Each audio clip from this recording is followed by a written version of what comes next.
Hi, my name is Brian, and I am 20 years old, and I am an openly gay man. Um, and I am here to tell you that it gets better. Yes, right now, there are so many terrible things going on. Uh, there were, lately, there have been so many people who have just taken their own lives, and it's horrible. I mean, to feel that because they were being mistreated for being gay, that it was the only way to deal with it. And I and it's awful. Um and right now I want to tell you, any of you who feel that that may be the answer to your problem, which it's not. It's not the answer at all. It's it's not. Yeah, right now you may be having some problems. It might be in school or in at home. You're you're you may have classmates who bully you all the time. They may mistreat you. They may call you names. And it's just bad. Your parents may be not understand. Your siblings might not understand. They may treat you terribly, or they don't know, and but they're extremely homophobic, and it's just not cool. I mean, but I want to tell you that your life isn't restricted to this portion. This is just one chapter. I don't want you to know that there's more to the book of your life. I mean, and I don't want you to close it before it's finished. Alright. I was bullied in school. Not as bad as a lot of people. I mean, I had a great group of friends, but I just still heard the names. I heard people talking behind my back, and yeah, it hurt. It hurt a lot. But I got through it. And then, I mean, the worst part of it for me was I had a really homophobic stepfather. Have a really homophobic stepfather. He's just a terrible, terrible person. And I had to endure that every single day. And it really, really hurt me. And hearing him say all these horrible things. He called me a fairy. He was just, there were other things he said to me that just really hurt me. And then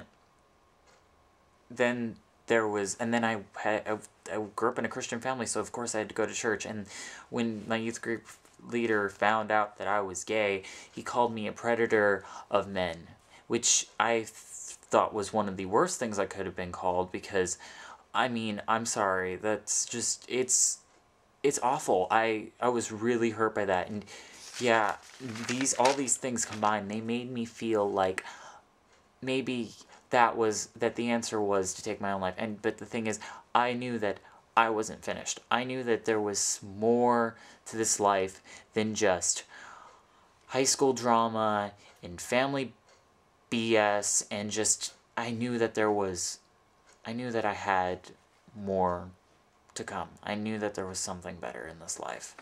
So I stuck it out, and it got better. Not magically. I mean, it wasn't just like, whoa, things are happy. No. I mean, but, I mean, I fell in love, for instance.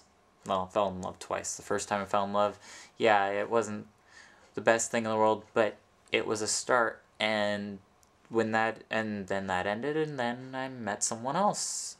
And I'm now engaged. I'm with my boyfriend of 2 years, and I am the happiest person to know that. I mean, I get to say I am in love with a man and not feel ashamed.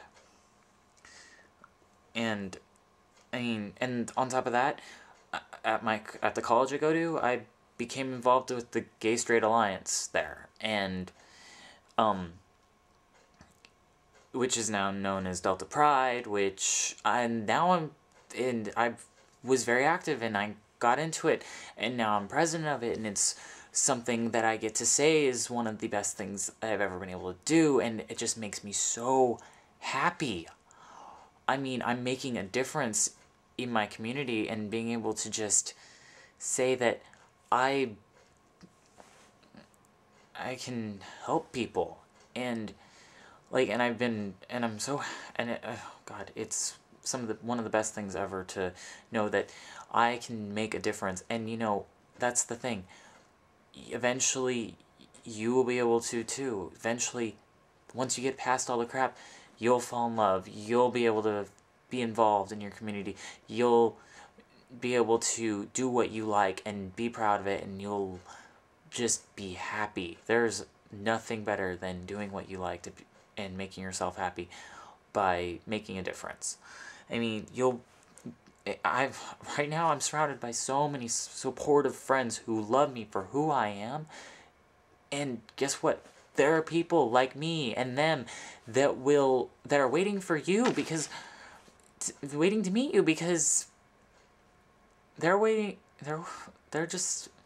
I mean, you guys don't understand that if you take your life, then you don't get to meet these wonderful people who will make you happier than anything else. And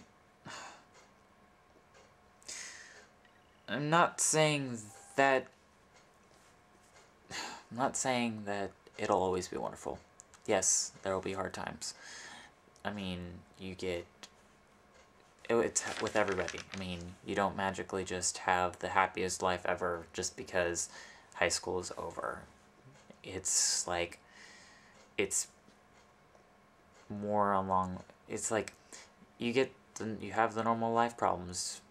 You lose your home, you lose your job, you go bankrupt, you get into debt, you break up with people, you get divorces, you lose people. But outside of all that darkness and all that pain, there will be the brightest things in your life. You will have amazing time periods and moments where nothing can take that away from you. Nothing can take away the times where you have felt happiest. Okay? And I want you to know that that's how it gets better. That there are moments and times waiting for you. So you just have to stick around so they can happen. Now, I want you to know that yes, it gets better. It gets so much better than where you are now. And I hope you understand that.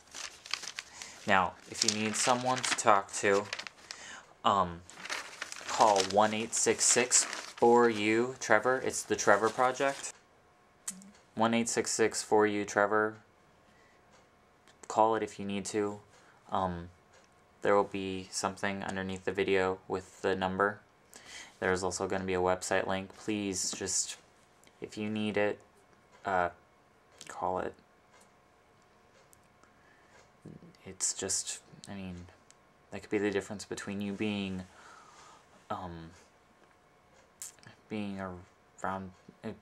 around tomorrow or gone. And I don't want that. I don't want any of you to decide to take your life. It's not worth it. It gets better.